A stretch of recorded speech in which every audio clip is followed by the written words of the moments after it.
प्रणम्य शिरसा देवं गौरीपुत्रं विनायकं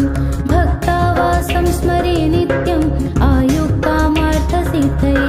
प्रथमं वक्रतुण्डं च एकदन्तं द्वितीयकं तृतीयं कृष्णपिङ्गाक्षं गजवक्त्रं चतुर्थकं लम्बोदरं पञ्चमं च षष्ठं विकटमेव च सप्तमं विघ्नराजेन्द्रं धूम्रवर्णं तथाष्टकं नवमं भारचन्द्रं च दशमं तु विनायकम् एकादशं गणपतिं द्वादशं तु गजाननं द्वादशैतानि नामानि त्रिसन्ध्याय पठे नर न च विघ्नभयं तस्य सर्वसिद्धिकर प्रभु विद्यार्थी लभते विद्यां धनार्थी लभते धनं पुत्रार्थी लभते पुत्रान् मोक्षार्थी लभते गतिं जपेत् गणपतिस्तोत्रं षड्गुणमासे फलं लभेत् संवत्सरेण सिद्धिं च लभते नात्र संशयम् अष्टेभ्यो ब्राह्मणेभ्यश्च लिखित्वाय समर्पयेत् तस्य विद्या भवेत् सर्वा गणेशस्य प्रसादतः गणेशस्य प्रसादतः गणेशस्य प्रसादतः वक्रतुण्ड महाकाय सूर्यकोटि समप्रभ निर्विघ्नं कुरु मे देव सर्वकार्येषु सर्वदा गणनाथ सरस्वती रवि शुक्र बृहस्पति पञ्चेतानि स्मरे नित्यं वेदवाणी प्रवर्तते गुरुब्रह्मा गुरुर्विष्णु गुरुर्देवो महेश्वरा गुरुसाक्षात् परब्रह्म तस्मै श्री गुरुवे नमः तस्मै श्री गुरुवे नमः तस्मै श्री गुरुवे नमः प्रणम्य शिरसा देवं गौरीपुत्रं विनायकं भक्तावासं स्मरे नित्यं आयुक्कामार्थसिद्धये प्रथमं वक्रतुण्डं च एकदन्तं द्वितीयकं तृतीयं कृष्णपिङ्गाक्षं गजवक्त्रं चतुर्थकं लम्बोदरं पञ्चमं च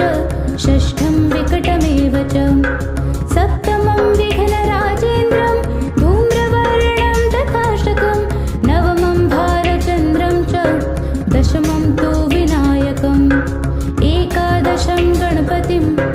द्वादशं तु गजाननं द्वादशैतानि नामानि त्रिसन्ध्याय पठे नर न च विघ्नभयं तस्य सर्वसिद्धिकर प्रभु विद्यार्थी लभते विद्यां धनार्थी लभते धनं पुत्रार्थी लभते पुत्रान् मोक्षार्थी लभते गतिं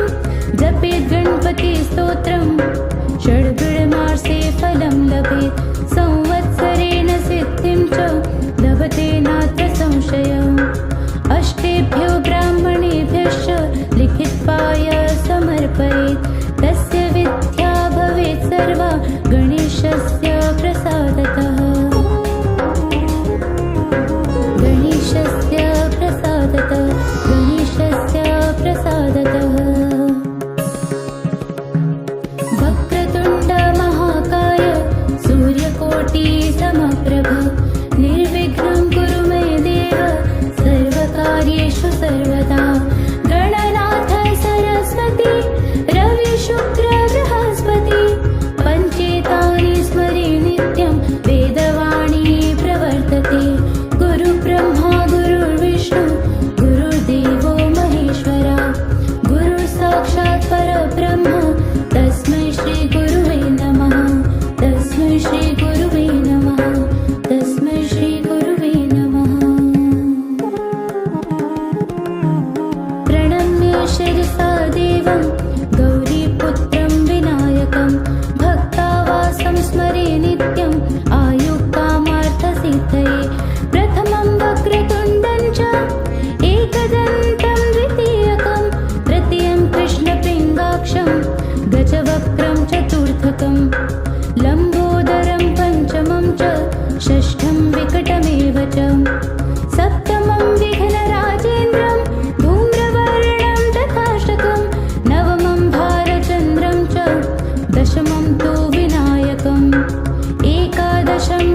गणपतिं द्वादशं तु गजाननं द्वादशैतानि नामानि त्रिसन्ध्याय पठे नर न च विघ्नभयं तस्य सर्वसिद्धिकर प्रभु विद्यार्थी लभते विद्यां धनार्थी लभते धनं पुत्रार्थी लभते पुत्रान् मोक्षार्थी लभते गतिं जपेत् गणपति स्तोत्रम् षड्गुणमासे फलं लभेत् संवत्सरेण सिद्धिं च लभते नात्र संशयः अष्टेभ्यो ब्राह्मणेभ्यश्च लिखित्वाय समर्पयेत् तस्य विद्या भवेत् सर्वा गणेशस्य प्रसादतः गणेशस्य प्रसादतः गणेशस्य प्रसादतः वक्रतुण्ड महाकाय सूर्यकोटि समप्रभ निर्विघ्नं कुरु मे देव सर्वकार्येषु सर्वदा गणनाथ सरस्वती रवि शुक्र बृहस्पति पञ्चेतानि स्मरे नित्यं वेदवाणी प्रवर्तते गुरु ब्रह्मा गुरुर्विष्णु गुरुर्देवो महेश्वरा गुरु साक्षात् परब्रह्म तस्मै श्री गुरुवे नमः तस्मै श्री गुरुवे नमः तस्मै श्री गुरुवे नमः प्रणम्य शिरसा देवं गौरीपुत्रं विनायकं भक्तावासं स्मरे नित्यम् आयुक्तामार्थसिद्धये प्रथमं वक्रतुण्डं च एकदन्तं द्वितीयकं तृतीयं कृष्णपिङ्गाक्षं गजवक्त्रं चतुर्थकं लम्बोदरं पञ्चमं च षष्ठं विकटमेव च सप्तमं विघ्नराजेन्द्रं धूम्रवर्णं तथाष्टकं नवमं भारचन्द्रं च दशमं तु विनायकम् एकादशं गणपतिं द्वादशं तु गजाननं द्वादशैतानि नामानि त्रिसन्ध्याय पठे नर न च विघ्नभयं तस्य सर्वसिद्धिकर प्रभु विद्यार्थी लभते विद्यां धनार्थी लभते धनं पुत्रार्थी लभते पुत्रान् मोक्षार्थी लभते गतिं जपेत् गणपति स्तोत्रम् षड्गुणमासे फलं लभेत् संवत्सरेण सिद्धिं च लभते नात्र संशयः अष्टेभ्यो ब्राह्मणेभ्यश्च लिखित्वाय समर्पयेत् तस्य विद्या भवेत् सर्वा गणेशस्य प्रसादतः गणेशस्य प्रसादतः गणेशस्य प्रसादतः वक्रतुण्ड महाकाय सूर्यकोटि समप्रभ निर्विघ्नं कुरु मे देव सर्वकार्येषु सर्वदा गणनाथ सरस्वती रवि शुक्र बृहस्पति पञ्चेतानि स्मरे नित्यं वेदवाणी प्रवर्तते गुरु ब्रह्मा गुरुर्विष्णु गुरुर्देवो महेश्वरा गुरु साक्षात् परब्रह्म तस्मै श्री गुरुवे नमः तस्मै श्री गुरुवे नमः तस्मै श्री गुरुवे नमः प्रणम्य शिरसा देवं गौरीपुत्रं विनायकं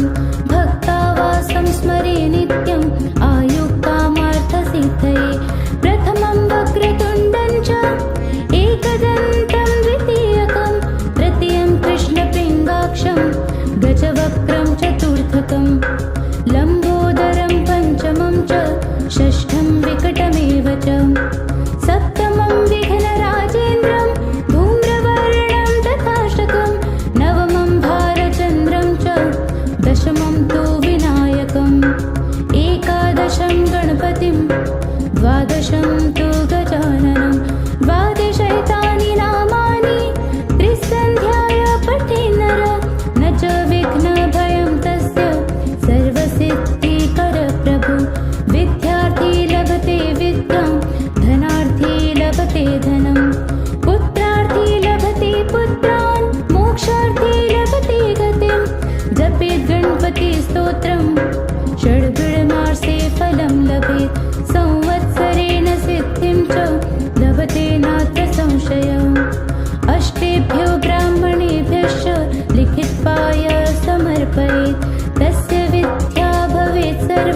गणेशस्य प्रसादतः गणेशस्य प्रसादतः गणेशस्य प्रसादतः वक्रतुण्ड महाकाय सूर्यकोटि समप्रभ निर्विघ्नं कुरु मे देव सर्वकार्येषु सर्वदा गणनाथ सरस्वती रवि शुक्र बृहस्पति पञ्चेतानि स्मरे नित्यं वेदवाणी प्रवर्तते गुरु ब्रह्मा गुरुर्विष्णु गुरुर्देवो महेश्वरा गुरु साक्षात् परब्रह्म तस्मै श्री गुरुवे नमः तस्मै श्री गुरुवे नमः तस्मै श्री गुरुवे नमः प्रणम्य शिरसा देवं गौरीपुत्रं विनायकं भक्तावासं स्मरे नित्यम् आयुक्तामार्थसिद्धये प्रथमं वक्रतुण्डं च एकदन्तं द्वितीयकं तृतीयं कृष्णपिङ्गाक्षं गजवक्त्रं चतुर्थकं लम्बोदरं पञ्चमं च षष्ठं विकटमेव च सप्तमं विघ्नराजेन्द्रं धूम्रवर्णं तथाष्टकं नवमं भारचन्द्रं च दशमं तु विनायकम् एकादशं गणपतिं द्वादशं तु गजाननं द्वादशैतानि नामानि त्रिसन्ध्याय पठे नर न च विघ्नभयं तस्य सर्वसिद्धिकरप्रभु विद्यार्थी लभते विद्यां धनार्थी लभते धनं पुत्रार्थी लभते पुत्रान् मोक्षार्थी लभते गतिं जपेत् गणपति स्तोत्रं षड्गुणमासे फलं लभेत् संवत्सरेण सिद्धिं च लभते नात्र संशयम् अष्टेभ्यो ब्राह्मणेभ्यश्च लिखित्वाय समर्पयेत् तस्य विद्या भवेत् सर्वा गणेशस्य प्रसादतः गणेशस्य प्रसादतः गणेशस्य प्रसादतः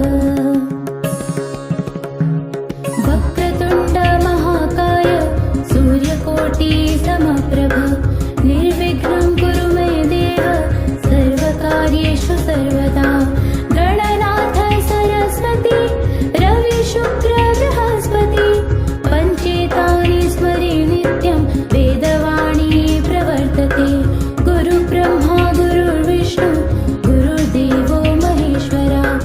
गुरु साक्षात् परब्रह्म तस्मै श्री गुरुवे नमः तस्मै श्री गुरुवे नमः तस्मै श्री गुरुवे नमः प्रणम्य शिरसा देवं गौरीपुत्रं विनायकं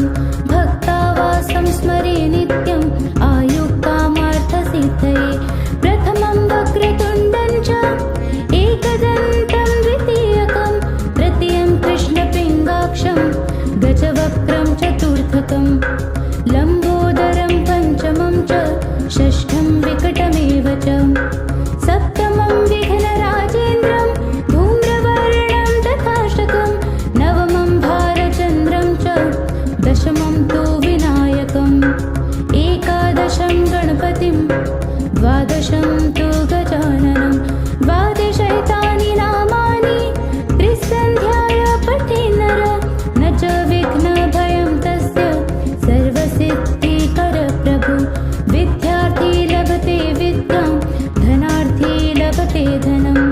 पुत्रार्थी लभते पुत्रान् मोक्षार्थी लभते गतिं जपेत् गणपति स्तोत्रं षड्गुणमासे फलं लभेत् संवत्सरेण सिद्धिं च